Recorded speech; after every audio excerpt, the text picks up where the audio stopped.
નમસ્કાર વિદ્યાર્થી મિત્રો, સ્વાગત છે તમારું તમારી પોતાની યુટ્યુબ ચેનલ માય ક્લાસમાં. આજે આપણે ભણીશું ધોરણ 7 વિષય અર્ચિત ગણિત પોથીમાં આલેખ નંબર 14.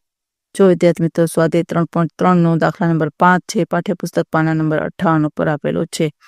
સૂચના વાંચો. એક વસાહતનો સર્વે કરતા નીચે પ્રમાણે માહિતી એકઠી થઈ. તો મનગમતી રમત ક્રિકેટ, બાસ્કેટબોલ, સ્વિમિંગ, હોકી અને એથ્લેટિક્સ ને જોનાર કેટલા છે?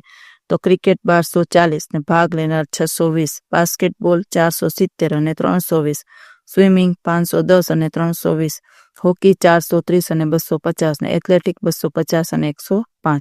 યોગ્ય પ્રમાણમાં આપણે અને આપણે દ્વિલંબ આલેખ દોરવાનો છે. જો વિદ્યાર્થી મિત્રો, હવે દ્વિલંબ આલેખ પરથી તમે શું અનુમાન કરશો?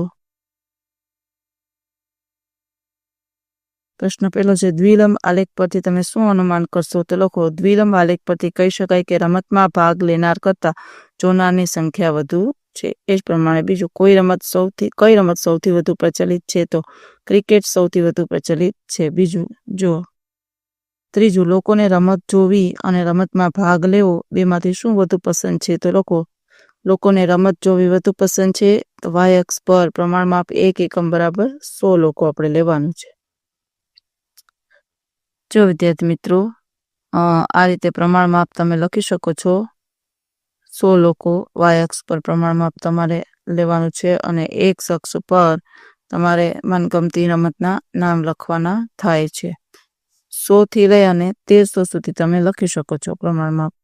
અને પછી આ રીતે તમે ધ્યાનથી આલેખ દોરવાના તમારે થાય છે. જો વિદ્યાર્થી મિત્રો, જોઈને લખી શકો છો તમે. આ રીતે મનગમતી રમતના તમારે નામ લખી એક અક્ષ ઉપર અને y અક્ષ ઉપર 100 પ્રમાણમાપ લઈ અને છેક 1300 સુધી તમારે લખવાનું થાય છે, કારણ કે છેલ્લું 1240 માપ આપેલું છે. ચાલો વિદ્યાર્થી મિત્રો, આજના વિડીયો લેક્ચરમાં આટલું જ. તમને વિડીયો ગમે તો લાઈક કરશો, તમારા મિત્રો સાથે શેર કરશો અને મારી ચેનલને સબસ્ક્રાઈબ પણ કરશો. આવજો.